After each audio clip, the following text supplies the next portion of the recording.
Award-winning futurist, researcher, keynote speaker Nikolas Badminton joining us on Canada Now. And Nick, what we wanted from you this week was some predictions on next year. And you've got 4 trend areas to watch for in 2022. Yeah, I mean, these are trend areas. I want to be clear, like as a futures designer, a futurist foresight practitioner, we don't predict anything. It's just like, what are you going to watch in the next 12 months sort of start to really gain pace. And every year, I've been doing this for 7-8 years, and every year, we've got these 4 areas. So retail and work and cities and central banking. And I just think that, if you're out there in the world watching the news, sort of living your life, these are going to start to have an impact on you. Okay, so let's start with retail. What kind of shift are we going to see there? Yeah, so the pandemic, we saw a lot of this behavior shift to like curbside pickup, e-commerce, and whatever, and that's kind of manifesting itself on both sort of big box retail and on the food side of things. So retail is going to shift to what they're calling dark stores, which are like stores you can't walk in and buy things from, but these will be stores in malls that will be used as distribution hubs. You'll see the big players like Amazon, whoever, buying up huge malls or buying up huge big box stores and just literally closing the doors and using them for sort of micro hubs for distribution. And that's going to be a big thing.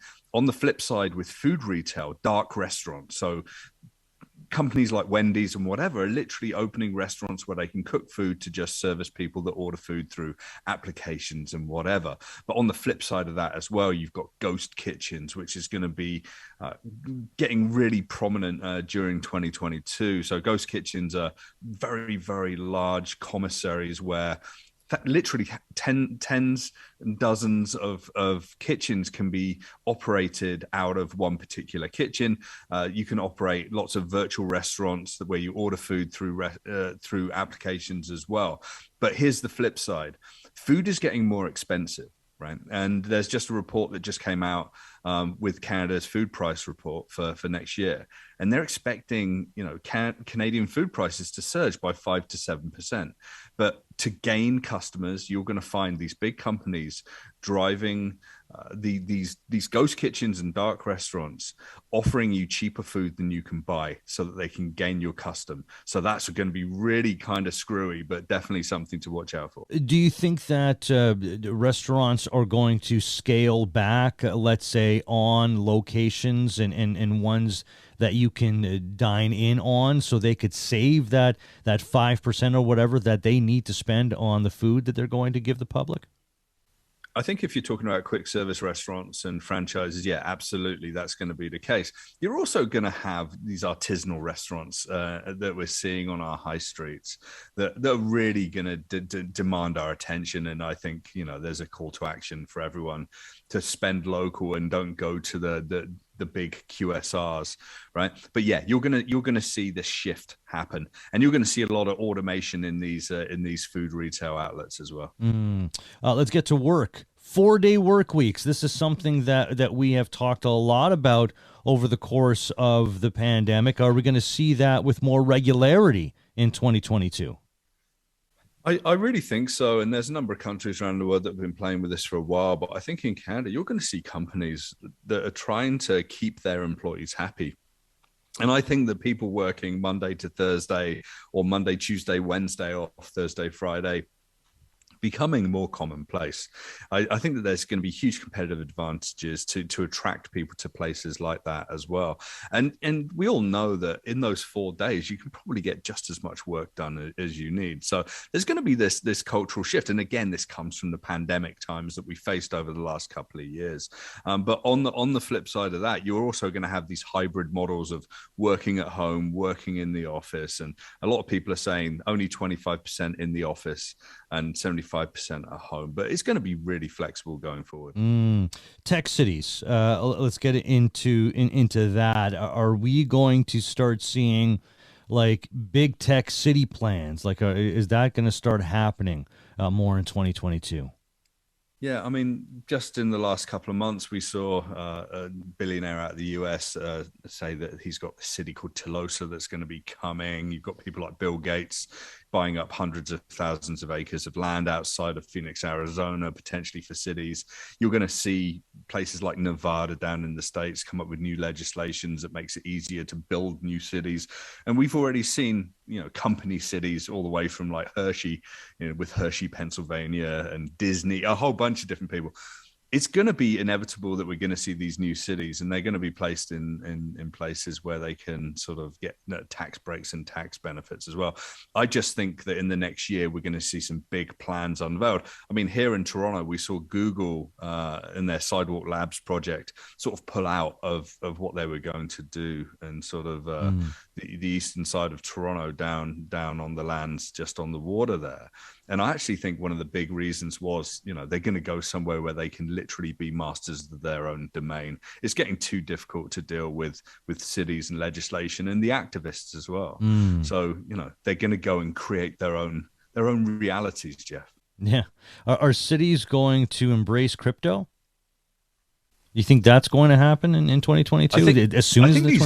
I think the new cities are. We've already seen places like Miami, sort of very, very bullishly sort of say that they're going to embrace that. The new mayor of New York as well. We've seen entire countries, and we've spoken about this on the show, like El Salvador. There's also a lot of people from the US go and live in Puerto Rico or Costa Rica or whatever, all these places. So yeah, you're going to have these places.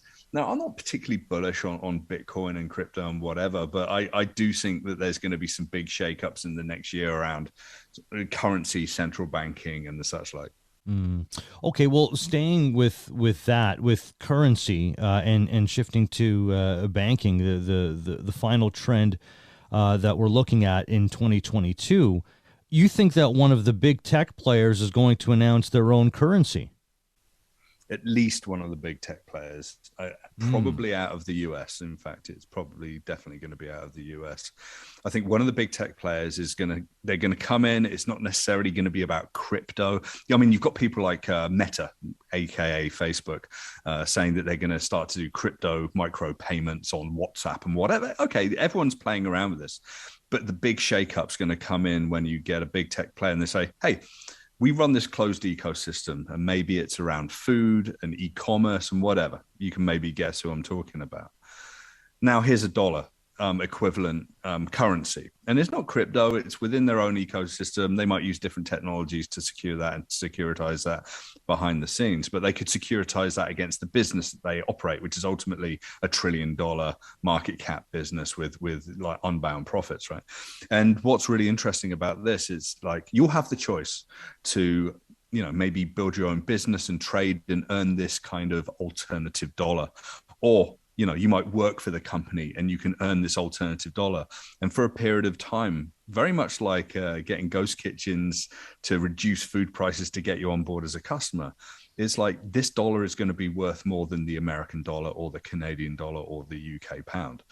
And you can buy all your food, you can buy all your goods, you can do all your transactions through the platform that we provide. Here's a bunch of payment systems and whatever. Next year, 2022, I think we're going to start to see some movements, and it's going to really shake those central banking central bankers to the core. What would be, if there is one, the hidden agenda behind this big tech company doing something like that? Once you can control your own destiny in terms of external forces exerting some influence on how you have to operate with like regulations and such like, you can basically do whatever you want. You can run a more efficient business, from a taxation, from an operational expenditure perspective. You can get people on board in terms of building your own micro economies. This is sort of the holy grail. If you've got a walled garden technological system, then and you've got this ability to motivate people to be part of your private economy, then it's going to really shake things up. And Facebook tried to do this 2-3 years ago with a cryptocurrency that was stabilized against the US dollar called Libra, and that's still sort of in the background somewhat, but the House Democrats in the US wrote them a letter and said you can't do this, and there's going to be a lot of tension. Again, we're going to see a lot of big government, big tech tensions as we go through the next few years. But, warning shots have been fired in the crypto world. Here come the big guns, and 2022 is going to be when they when at least one of these big players is going to come in and really shake it up. Well, we'll look for that in 2022 and maybe reference this conversation when we have our conversations next year. It's your birthday tomorrow. Have a happy birthday, my friend, from everybody here in Canada now. To you. Enjoy the day. NikolasBadminton.com. Check it out. Futurist researcher, keynote speaker, Nick Badminton. Happy birthday again, pal, and we'll talk again next week. Thanks, buddy. I'll chat to you next week. All right. Talk to you next week. And next week, actually, we're going to find out more about the book that Nick Badminton is writing. So we'll get a sneak peek at that